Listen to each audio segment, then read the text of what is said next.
Hey guys, welcome to the Tetra Health and Performance Podcast. Today we're exploring supplements. Why do we need to take them? What are they good for and how do they help our body? And hopefully we look to explore the whys behind this and start to build some really good ideas to what supplements might benefit you and help you out with your health and performance. Yeah, so if you trained at Benchmark or you've spoken to us about diet before or you've suggested supplementation to us before, you probably always hear the first thing that comes out of our mouth will be, so why do you want to supplement? And we ask that question for good reason. We ask that question because people jump too quickly to supplements. They consider it the kind of quick fix, or they think it's going to give them all their gains just by taking a magic pill. And we first thing we always want to do is we want to make sure people don't really believe that to be true, and we want to look at like what are they actually taking in through their diet. Well, this podcast, what we want to actually talk about, kind of what Mitch mentioned just then, is actually why supplementation in the modern day is becoming more of a must. And it's the truth is sad. It's that over the last probably 100 years of scientific developments and industrial developments and environmental changes, that actually our nutrition is getting depleted more and more and more so. And while that's happening as well, foods that are coming out are becoming more processed. So it's very, very hard for us to pretty get the actual amount of supplements or the amount of, sorry, not supplements, the amount of vitamins or minerals that we would have had or need to perform or to just live healthy and optimally. Pretty crazy, right? And this all comes really down to agriculture and how our food is processed. I tell you what's really, really crazy is one of the big stem points from it was World War II, when developing a lot of the chemical warfare. What ended up happening after the war is after we stole a bunch of their scientists, we actually started to steal some of the ingredients that were used in chemical warfare and use it for agriculture. And in this agriculture, they started speeding up the design of pesticides and fertilizers and other things to speed up agricultural growth. Because obviously after World War II, so much money was spent, we need to start to rebuild the economy. And we did this by a lot of, agriculture and building it up. Biggest things being wheat production. So from can I take a step before World War II? Like World War One? I'm gonna go before so I'm gonna take it further back than Mitch took it quickly. Go, Okay, go, baby. so a guy called Fritz Haber, a German, in 1918 invented nitrogen fertilizers, and this was a time when humans were actually quite scared that we weren't going to be able to produce enough food to feed the growing populations.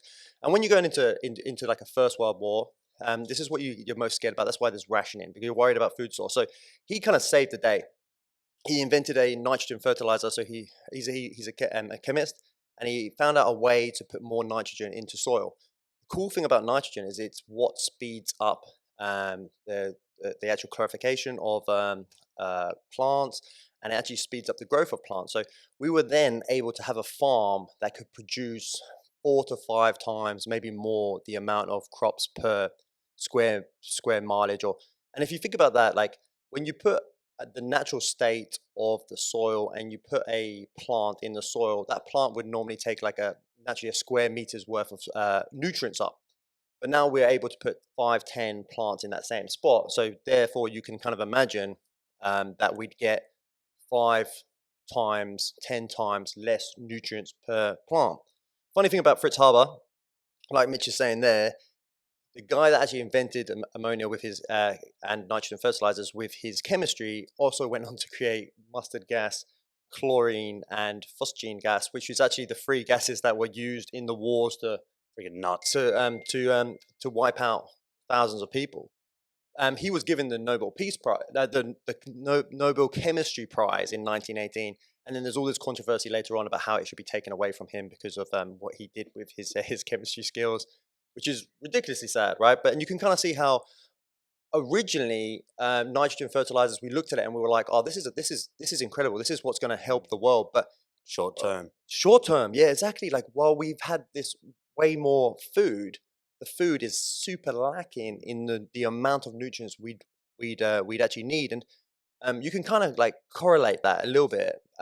Why you can't say it's the cause, because I don't think there's any real information about that. But you can kind of look at why we overeat as well, because like just our search for nutrients is so much harder these days. There's this really cool thing you can use. It's like it shines light on the fluids of vegetables and fruits, it's called a spectrometer. And when you shine it on, the spectrum that shines off the fruit actually kind of gives you the idea of how nutrients it is, how much nutrients there is in there. And these days, when you shine it on to what it used to be, is like it's far less. Food is very much depleted from what it used to be. So you think of this rate of like how many chemicals have been now put on our food to speed up the production of it and the turnover of the same crop. So like a lot of farms are just one thing, like they're a wheat farm or I don't know, whatever you said farm there are. Wheat farms being the most popular and the most common ones throughout first world countries, but it's the same crop being produced again and again and again. So there's a lack of biodiversity through the soil, and there's such a rate of demand to extract that nutrients from the soil that the soil actually is starting to decay at a massive rate. They actually reckon for the soil quality that we've got at the moment, we only have 60 harvests left, and that means like 60 years left of actually being able to produce with our current soil. Is this in a specific country? Well, this is reference America.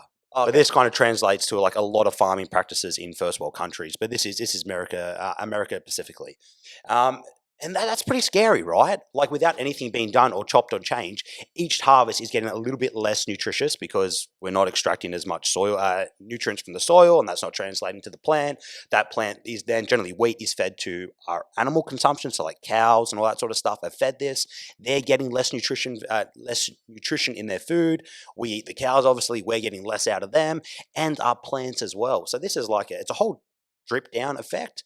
The soil's getting ruined, the plants get less nutrition, the plants are feeding less to the animals, we're getting less out of the animals and our fruit and veggies at the same time. Yeah, and well, also that pretty stems from us looking at food rather than that it's made in like its very micro complexities, and we look at it as a macro and we just go, oh, that's just food, and it is its material weight. Like 1 kilo of food is just 1 kilo of food, but the truth being, like looking at it at that micro level, like 1 kilo of food can be like this mad diversity of like vitamins and minerals, or it can just be small diversity of vitamins and minerals, and we probably look at it and we consume too much, like in this very like consuming culture. And if we like just one with that, like off what Mitch is saying is after World War II, these even more chemicals being created, farming and agriculture used to be a skill, and I think we're coming back there because like you're looking at more like biodynamic farmers, you're looking at more people with like organic standards, and what actually happened is after World War II, we kind of lost our natural ability to farm, and we've been farming for so long, right? Where what would happen is farmers would lose their skill sets, because it used to be that if I have a rot of some sort on my plants, I'd speak to my dad, who was a farmer and then generations, and he'd say, oh, all we do is we plant this weed by the side of it, or we nourish it with these weeds, because weeds are naturally introduce nitrogen into the soil, like as nature was intended, or they can actually kill other bacteria or feed different nutrients into the soil.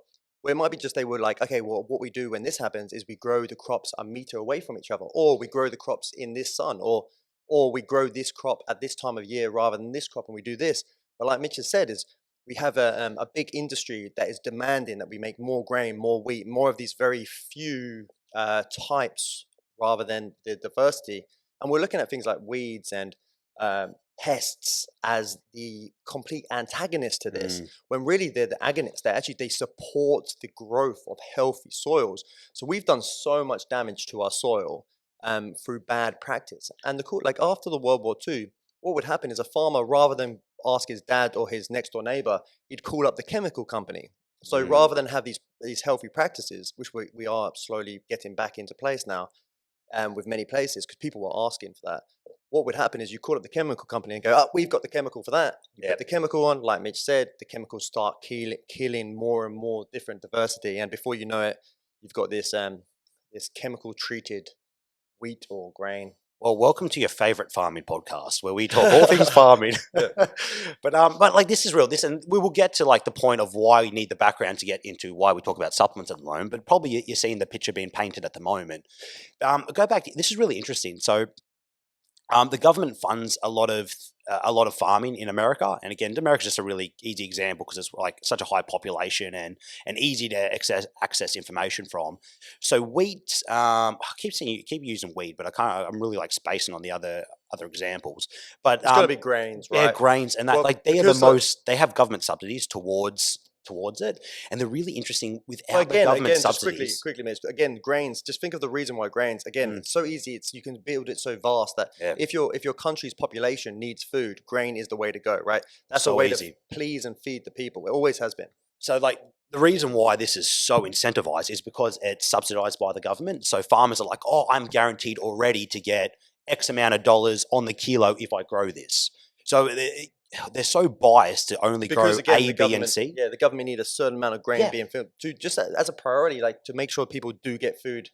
Worst case scenario, everyone can be fed. And a good thing for just biodiversity of soil and for plant life and for like, you just even go for like animal life, like you said, weeds, pests, and all that sort of stuff. These all work in a connective effort. Like that biodiversity is so important.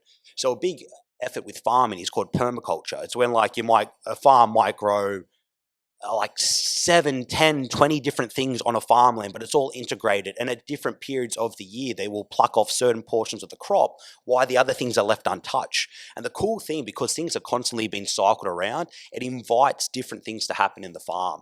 So different pests, different weeds, the soil stays healthy because there's different things decaying and dying and growing in the interim. The soil stays healthier. And cause that soil staying healthier, things like the temperature of that whole local environment is lowered. Like go like a wheat or a grain type of farm, because the soil is getting so eroded.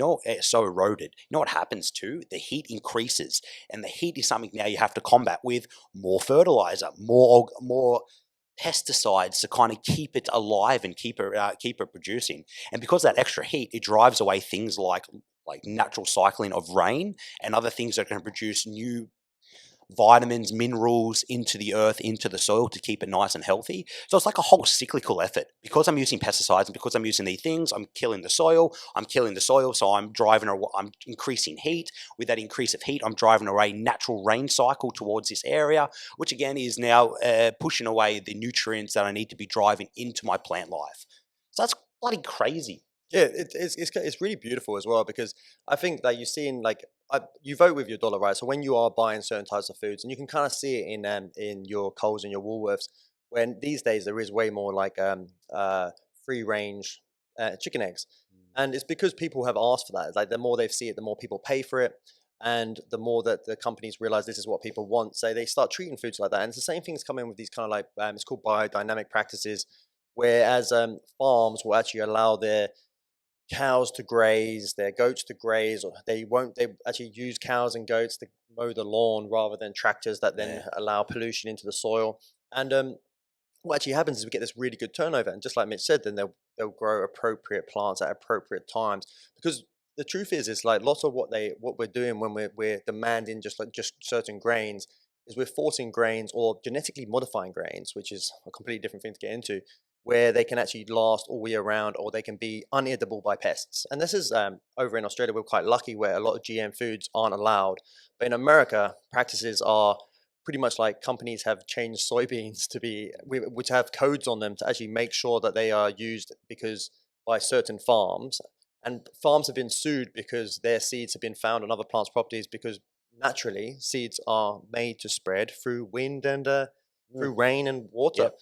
But the idea there is that luckily in Australia we don't have many GM foods, and we're starting to look after our soil better, and we're starting to understand these practices to a greater level. Where you find that probably about 20, 30 years ago, some of these farmers would have been considered insane to not go with chemicals. And it's because we had a big reliance on chemicals and chemistry, and we really believe science to be the thing that was going to save us all, Yeah. to now understanding that actually the world has a certain amount of harmony, and we kind of starting to respect that more and more and more, understand that science hasn't truly figured everything out. And I think that's a really good understanding of why to take supplements or why not to take supplements, because you can't just expect science to fix everything. 100%. And that goes back to that silver bullet thing that we had, you said at the start of the podcast, mate, that one solution that's just going to fix everything. And you're looking at those short-term profits as a farmer. I can use this. I can get 4 harvests per year. I'm going to Yeah. make more dollars, but you're just killing your land and you're Four slowly killing harvests per yourself. year, and you have read that 60 harvests left. That's Yeah, scary. 60 harvests left in the world, which Yeah. is crazy to think. And that's if we keep going with our current practices at the moment. But obviously the education is rising. Things are starting to change. These new things like permaculture farming and that sort of stuff is New starting things, to, old or things brought old back. things Yeah, coming new. Yeah, 100%. Yeah, yeah, exactly. 100%. But now we understand more of the why behind it, Yeah, and we go, oh wow, like you said, like the Earth is so interconnected and relied on certain processes to work together. This is the most beneficial way to get our food, to produce food, to feed ourselves from a nutritional standpoint, but also to look after the earth at the same yeah. time. Off that, like the 60 harvest left thing is super interesting, and if Very. you, technically with Australia less so, because maybe not even that many. If you look at Australia, so it doesn't take much to find this out, right? You do a quick Google and ask how healthy the Australian soil is, and you'll find a lot about it. But one of the main reasons is Australia experienced much less of an ice age than many other continents and countries in the world. And the ice age is what actually provided that ice on the soil, provided the actual nutrients into soil from these like all the nutrients that comes with. And what actually you'll find is because Australia had such a little space ice age that it actually has the oldest soil nearly anywhere. And because it has the oldest soil anywhere, it's actually already degraded massively. So Australian soil is actually within maybe the worst soil in the world to some level. And with that, there comes the lesser nutrients, and maybe even more reason in Australia to supplement than other countries, or maybe even more reason to actually look after the soil than any other country. And also Australia being a very like a kind of eastern country with a western kind of environment or people, you'll find that actually what we've done is our agriculture, the way we actually farm, is not suited for the soil that we have here. We have a very thin, light topsoil, and then we introduce these big tractors that mow and toss the soil. And what's happened is with that, the nutrients is lost. And then we bring all these very much not native, like there is very few foods that we eat that are actually native to Australia. And the actual native foods would appreciate the actual where the soil's nutrients, and we probably get way more health benefits from them. But what's happening is we're bringing all these Western foods over, these Western seeds, we're planting them, and they're expecting the soil to be pulled up from the nutrients to be pulled up from the bottom, and it's just not how it works here, really. So we're getting this kind of mixed match of Eastern Western cultures and the wrong soil with the fact that the soil is poor here anyway. Kind of sucks because it's rigged against you, isn't it? And I'm like, it depends like on what you have available to you. So, like, say for example, if you had a house, a bit of space in your backyard, you could potentially grow your own things, right? And grow more native orientated like things that grow in Australia. You can have your own compost to make healthy, rich soil, to feed your soil to be rich and biodiverse, and then be plucking some of the healthiest food that you can get access to from your own garden. Best case scenario, but not everyone has access to that. Some people, let's have apartment living, or we just don't have the space for that type of farming in our own backyard. So we have to rely on what's available at local shops or grocers or at the at some of the big venues. And what's most cost effective is getting the stuff that's mass produced, that is grain fed, that is caged eggs or whatever it happens to be. And these things that have such a lower nutrient value. This is what is so easily accessible to us, and especially we're talking like we have maybe financial restrictions and we can't afford, the $16 bloody free range pasteurized bloody eggs or wherever it happens to be. And it's just harder to get that constant quality of nutrition into your life. And that's again, you see the segue slowly coming towards supplementation and making sure that we're covering our bases with some really important nutrients and minerals into our life through other means. Yeah, 100%. Food is best, right? At the end of the day, like we want to have supplements still be supplements. Like uh, supplement. The idea of a supplement is something that you add into already a very nutritional lifestyle. So with that being said, you'll find that like if you look at even the creation of vitamins and minerals, the science behind it is still not perfected. Like if you look at vitamin C, there's so many different types of vitamin C, for example, and the main type being absorbic acid. And actually, absorbic acid is only one tiny part of the molecule that makes up vitamin C, but it's what we've always been able to scientifically replicate or extract. So you can kind of imagine that we're not getting that full synergistic or the full effects of vitamin C when we're taking it in a supplement form. But whereas when we take it from like an orange, while it might be a little bit depleted, you're still getting the best quality version of the vitamin C. Um, so that plays a really, really large role in making choices. And then, like Mitch said, if we just take a glance at milk, for example, well, milk is actually probably one of the highest quality. Like where does milk not get labeled a superfood? It's really sad. Like we're very happy to call like Inca berries or all these mad things, or goji berries and stuff like that superfoods. But when milk is like if you look at the kind of the minerals and sorry, minerals and vitamins in milk, it is extreme. It's amazing. It's full of everything. It's actually probably the most complete food you could possibly have. And it's really demonized, and it's demonized for good reason. And it comes down to agriculture again. I've spoken about this with many members, and I will have this rant one more time. It won't be the last. But the idea is that milk was originally taken from Jersey, Guernsey cows, like cows that were bred to deliver, to breed, to give off milk. And then what we did is we realized there's a lot of want for milk. So then we created farming processes that allowed us to breed what they're called Indian cows. And then we got these Indian cows to secrete milk when they wouldn't normally secrete anywhere near as much milk. And then we ended up with a much poorer version of milk. And you can see this on the shelves now because the Jersey Guernsey cows naturally release a casein A1 and a casein A2, but casein A2 is predominant, right? It's like 80% of the milk. And then what happened when we bred these native cows that weren't natural for breeding, we had loads of casein A1 in these cows. It's like 80-20 flipped.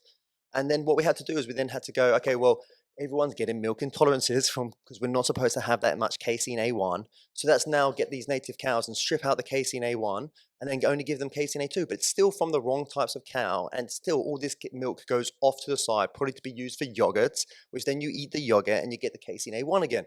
So there's actually the sad thing is there's a natural way that cows are supposed to like be. And we've kind of destroyed that through like engineering. And with that being said, like people then demonize milk really, really quickly, but without knowing that information. When really, if they knew that information, that's why goat's milk is all of a sudden really nice because we haven't bred or we haven't industrialized goat's milk anywhere near as much. We've shot ourselves in the feet a few times, haven't we? We're going back around, like it's like we're Yeah. just like we make a mistake and then we fix the mistake through more mistakes, and then really all we need to do is that when you buy milk from the shelf, you look for Guernsey Jersey cows because they're naturally supposed to be that, and you look for a cow that's actually fed on grass, right? Because then cows have so many stomachs, then what happens is we feed them grains that gives them like infects their stomachs. When they get infected, they get weak and we have to give them antibiotics. Yet when they get antibiotics, they get weaker and weaker, and then we have to give them steroids, and all of a sudden, all this stuff is getting put into our food as well. Yay. And off that is nut milks. Oh, you got nut milk. Which All right, go like, for it. I don't know, Mitch, do you drink nut milk?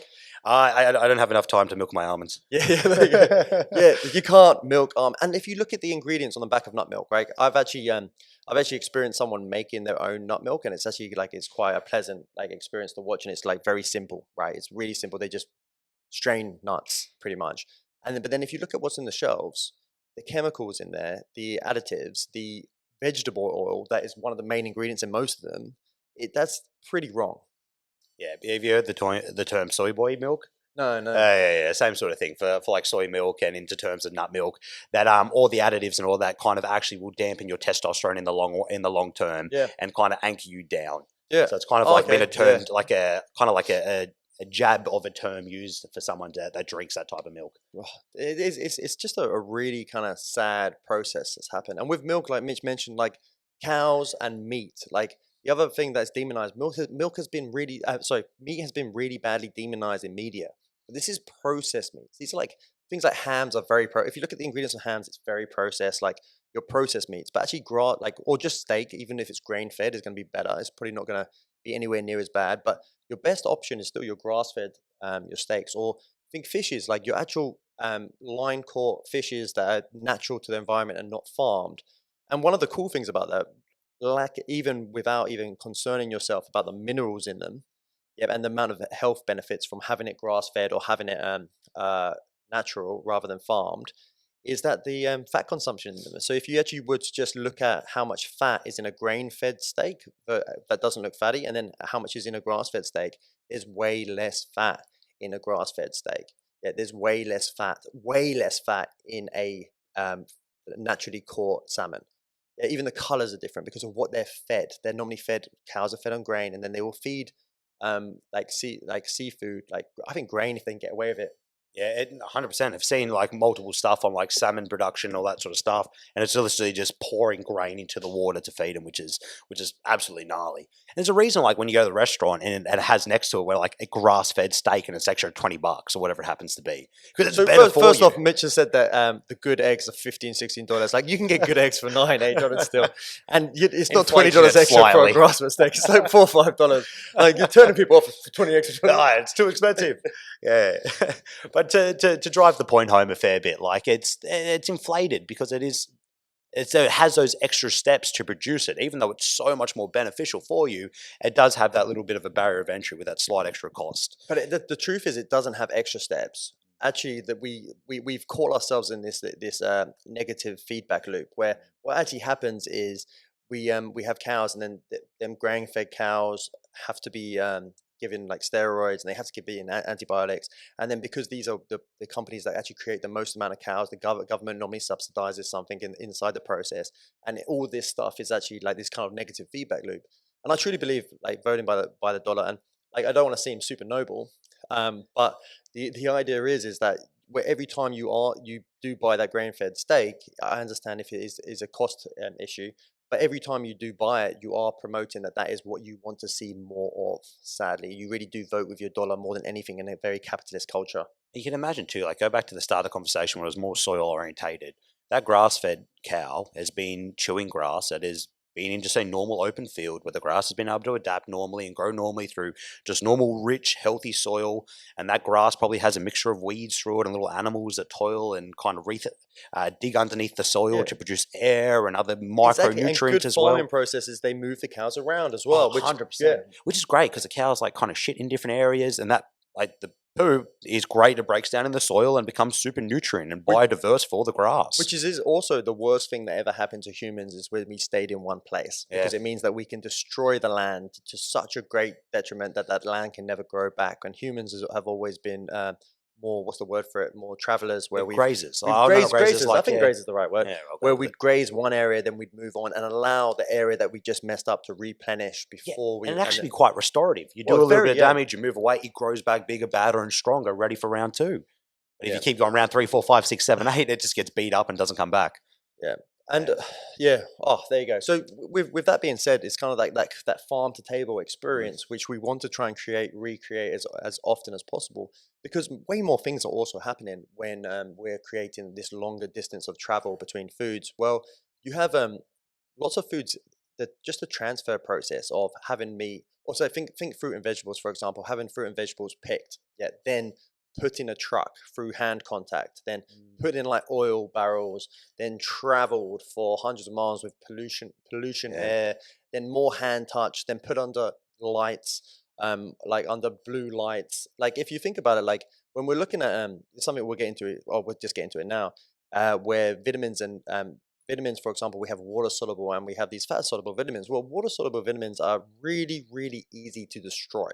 And a oily hand touch, the artificial lights, pollution from travel, just time off being picked and to being eaten is something that will massively deteriorate the vitamins in the food as well. And I think we've all had it. Like I actually I just had a weekend away, and on the way back picked up farm fruit from outside a farm, Yeah, that's awesome. and I was eating the pears last night. I ate 3 pears back to back because they were just incredibly delicious. Like oranges were tasted completely different because you can actually taste the nutrients to some level. Well, that's awesome. Like, mum and pop grows something in their backyard. Like, we have the in-laws that always drop off oranges and lemons and all that to us, and they're bloody delicious because they just grow in their backyard and they're all constantly looked after. Then you go get the same things from Woolies that have been sitting in the freezer for the last year or through their last harvest, and you're having like, why does this taste so crap? And why does this have half the juice and double the size? Yeah. It's like it's because it's been sitting there for such a long process and through all the handling and all the time spent in certain locations under different conditions, it loses its ability to be that nice, nutritious effort that it once was. One of the cool things about that is different conditions lose different minerals. So while you look at, if you go to Woolworths, for example, and I think quite often frozen vegetables and frozen fruits are demonized. But actually, what you're going to lose from that long journey from farm to table and what you're going to lose from a kind of a snap freezing process are actually going to be slightly different. So actually, the kind of the kind of if you can't buy organic and you can't buy fresh from the farm, which none of us really can, most of us can't. We're not so lucky. Then actually having a mixture of frozen and non-frozen fruits and veggies is actually going to probably increase the biodiversity of the minerals and like vitamins that you should be wanting to have. And this is an interesting way to kind of take the conversation from here. Like that's a lot of background, right? To think of where your food's coming from and how it was brought to you and what nutrition it does offer you or not offer you.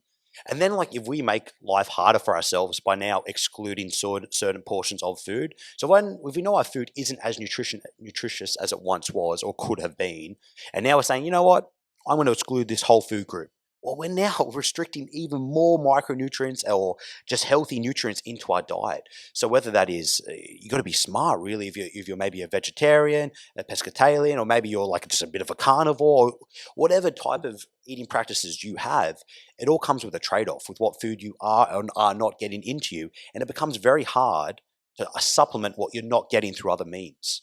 Yeah, you're better off eating a diversity of food and going with your odds and chances than having to learn everything about the pyramids of and the synergists of vitamins and minerals. You're better off just going, okay, well, frozen food when it's convenient, non-frozen food when it's not, some some organic foods when I can, because you can definitely, even with organic foods, you can kind of make the decision based off its skin layers. You can kind of be like, well, bananas, not as much pesticides will reach the actual food I'm about to eat, so because of the skin.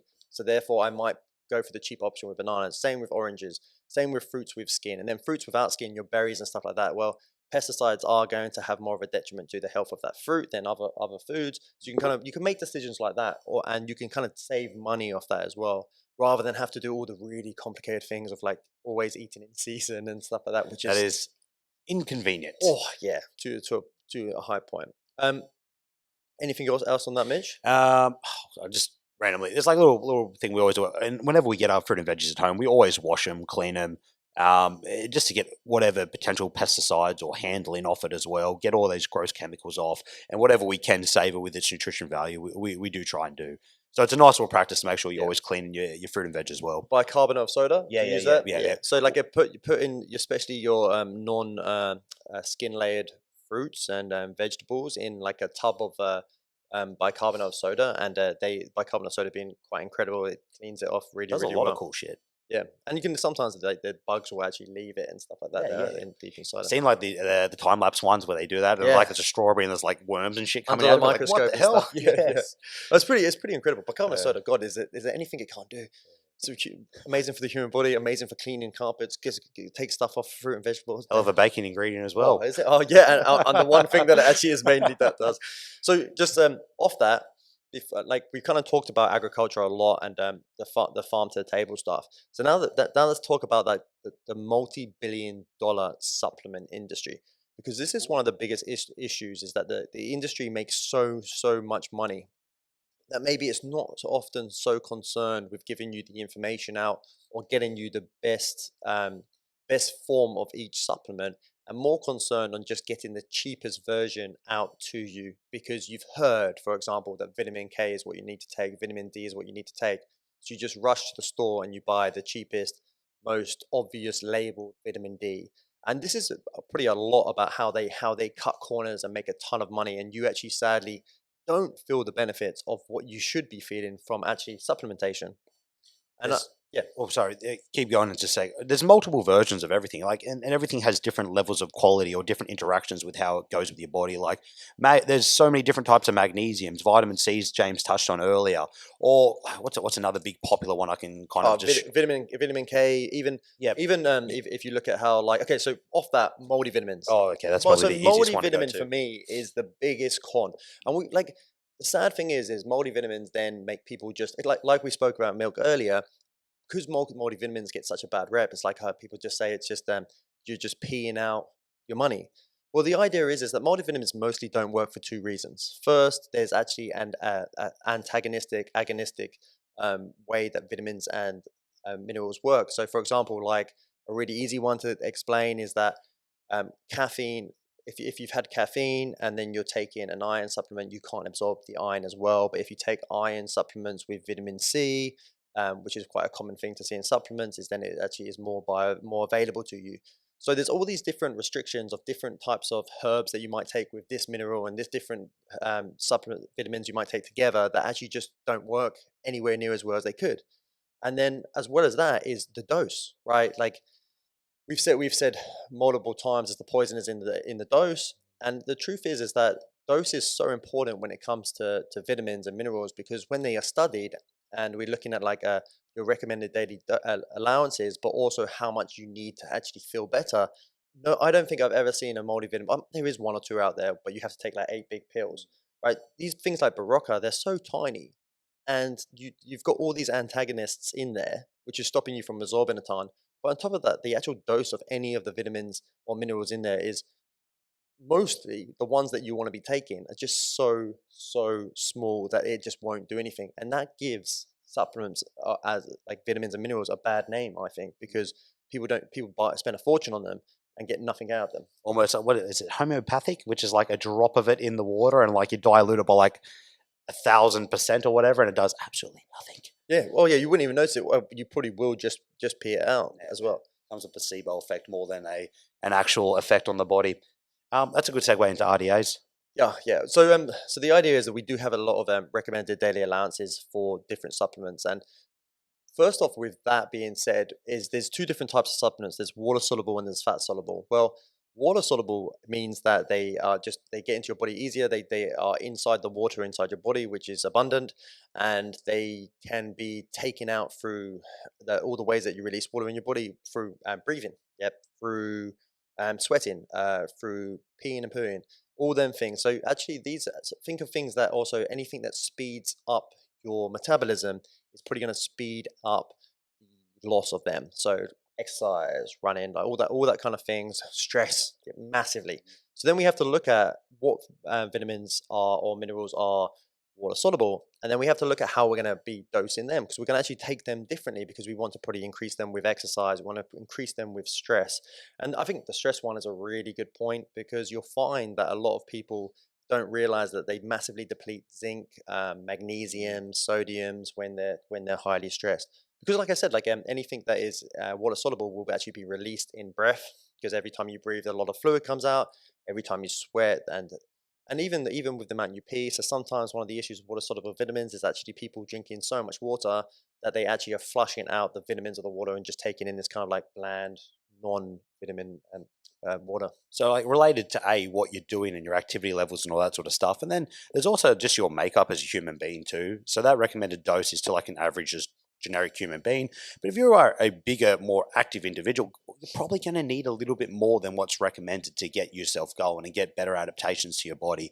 And especially if you have an active training routine, which I think most of our listeners do, well, then even more of a reason why you're probably going to need a little bit more than what is that recommended dose. Yeah, and off that as well as how your guts operate, because like being everyone is different. Is some people actually their gut, it's very common these days, is gut issues, and with gut issues comes you are taking most supplements in your orally, and when you take it orally, you're going to rely on your gut to break down the supplement. Therefore, gut health is going to play such a role in it being a waste of money or not, right? And we find that with everything. We find that with like even protein consumption and stuff like that. Some people just aren't looking after their gut well enough to actually increase the amount they can absorb from their food.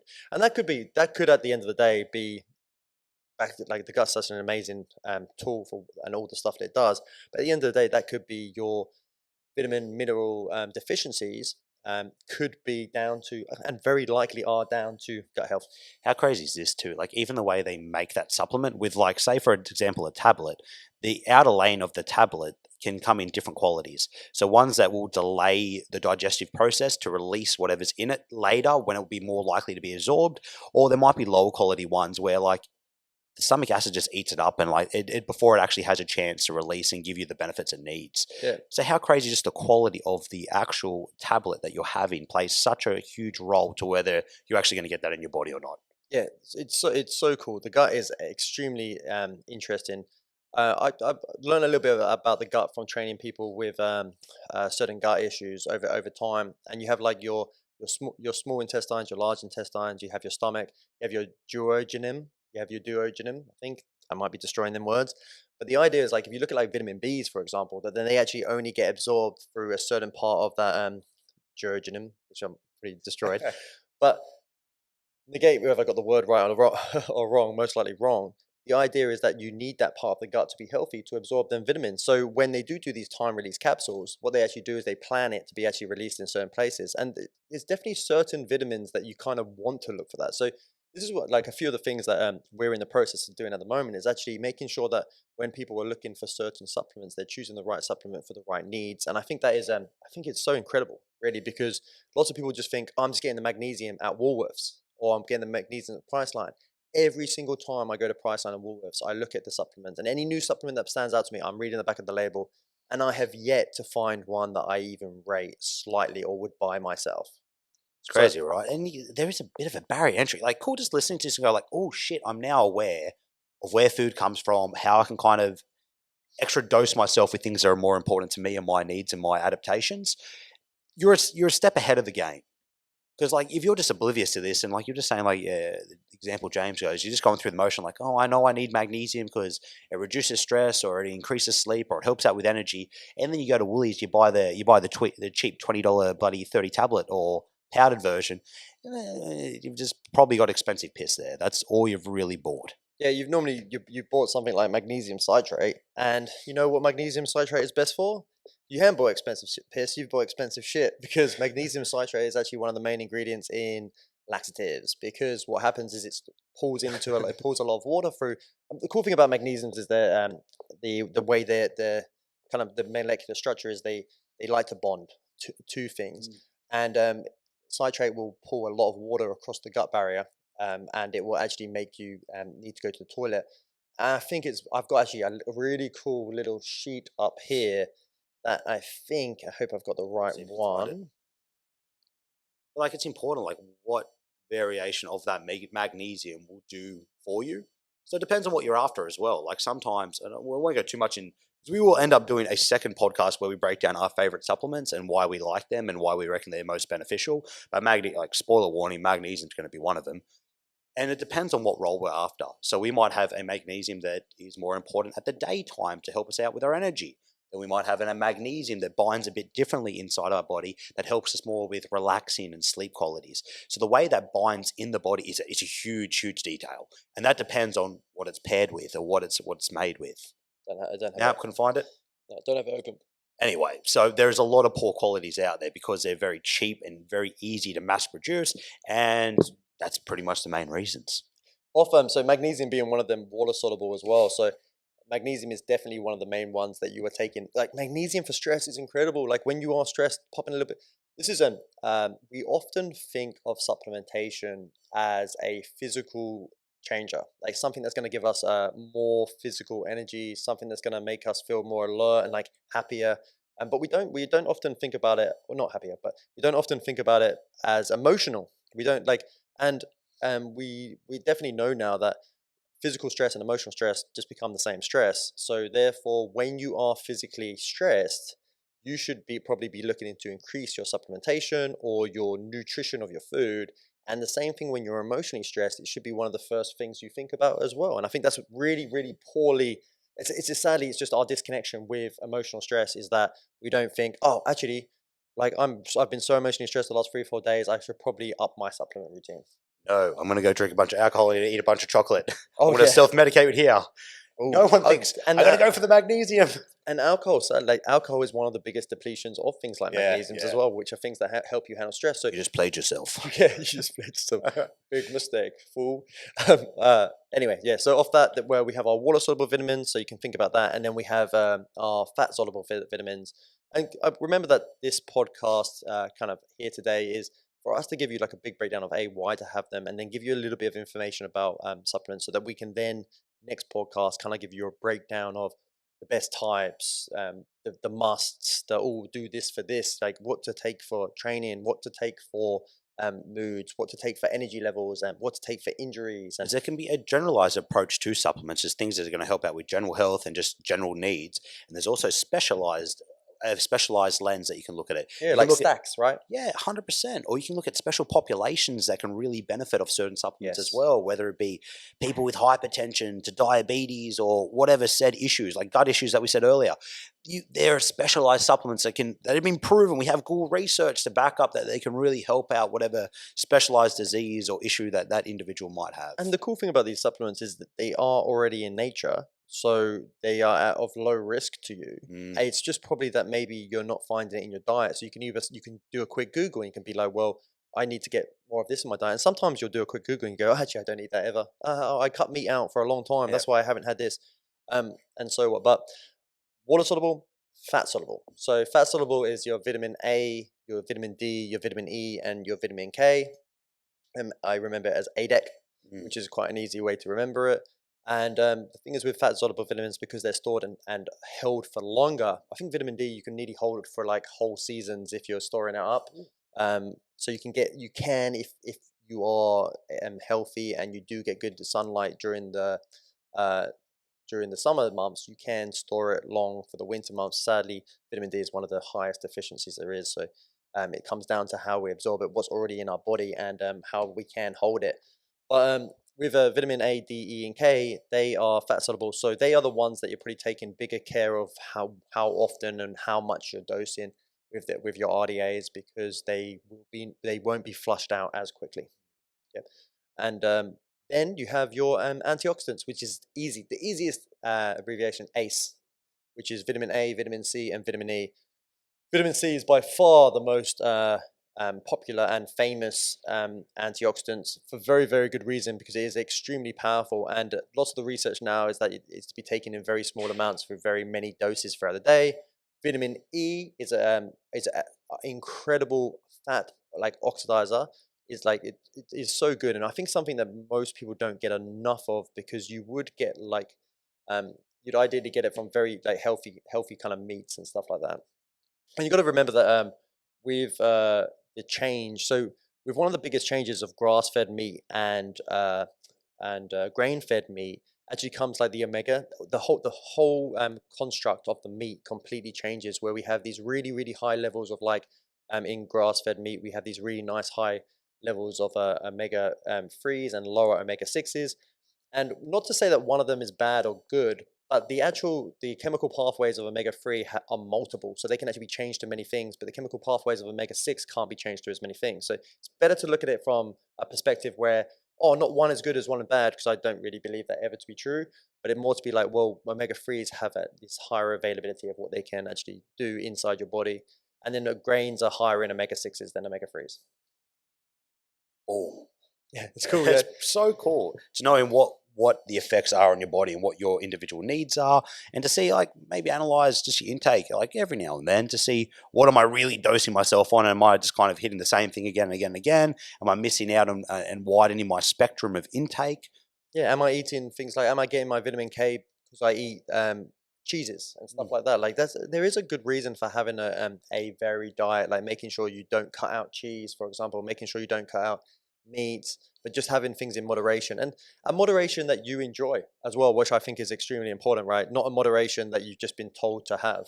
And that's why I find we'll go back to just a little bit of what we touched on earlier. For those individuals that have diets, and don't even like using it, just like we should just eat. But anyone that has diet and eliminates a certain group, if you aren't supplementing that in some degree with that source that you're not getting, you're leaving a lot off the table, and you will eventually have to pay the piper with that.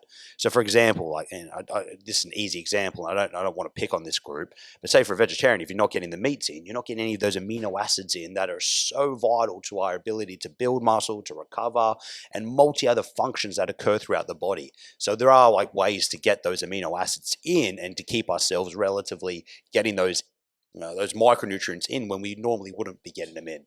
Yeah, you got to Quite when well. you are being restricted dieting, you're gonna have to be a little bit smarter. You're gonna have to learn what it is that you should be doing a little bit more. So, like These days, there is actually so many different types of vegetarian proteins where you can get the amino acids in, but there's some that just aren't worth the money, and there's some that really truly are. Yep. A good option is normally hemp protein can be really really good for that.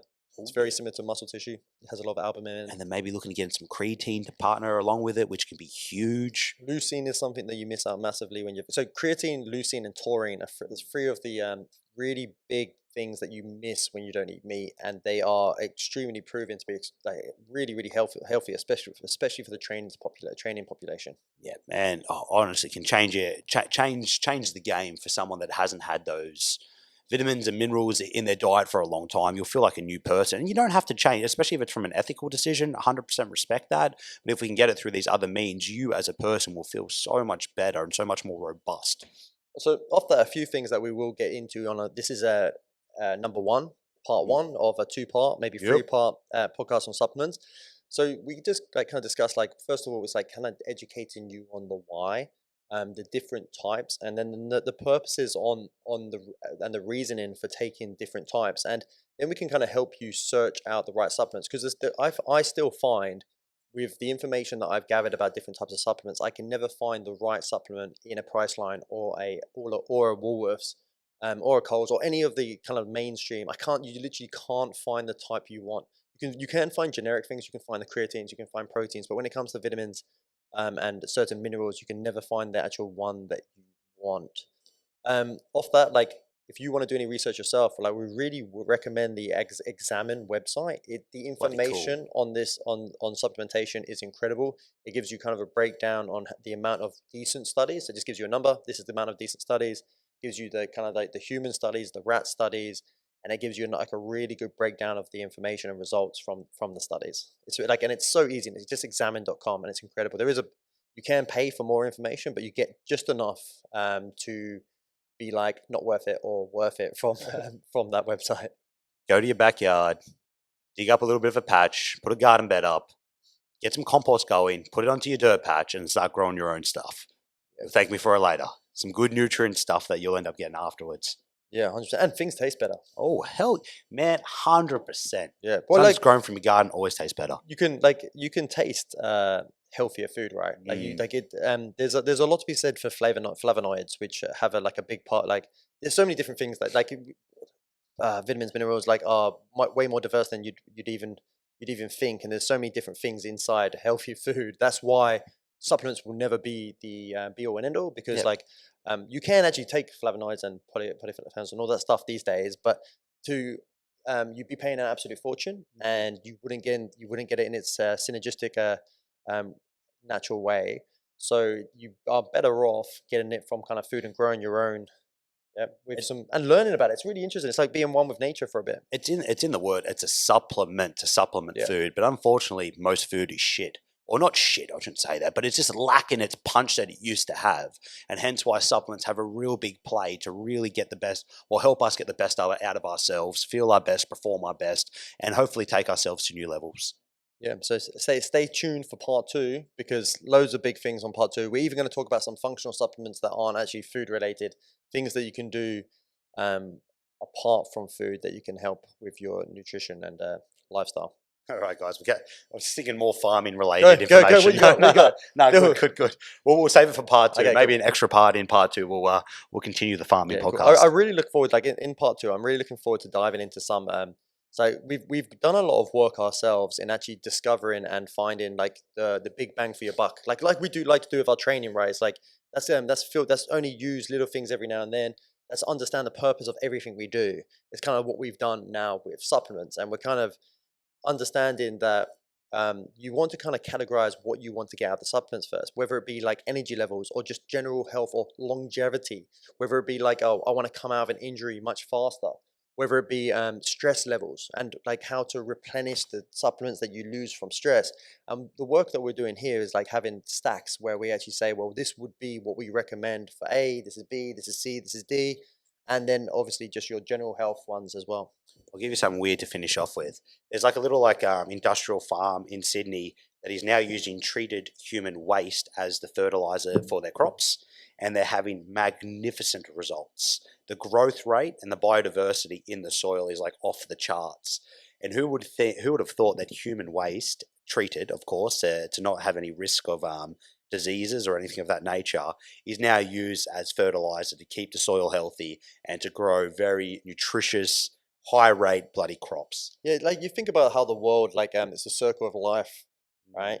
And you makes me think Lion King, isn't it? But you think about how things are supposed to regenerate. Like when we die, we're supposed to go into the earth, and we're supposed to then decompose and then become something else through our chemical structure. And one of the saddest truths these days is even that has been stopped. We like to put ourselves in coffins and stop ourselves from actually going back into the soil, which I think these days, for myself, I've said many a times that I kind of like the idea of being buried in a cardboard box that kind of completely decomposes. And Yeah, I want to be turned into a tree, dude. put a tree above me, Yeah, and then 100%. plant a tree, and then I will nourish that tree, and then you can eat my apples. Or be a nut tree and you can Nut eat my tree. nuts. Okay, that's enough. We're gonna end there. Edit that one out. Is that you? Has anyone ever said that? No, I've Did you stolen let that joke. I've stolen Oh, it. you've stolen it. Okay. Okay. I thought that was. I thought that was. I thought that was an original. Okay. Okay. An original Mitch there. Good. All right, Well done. that's the body. Good. Thank you.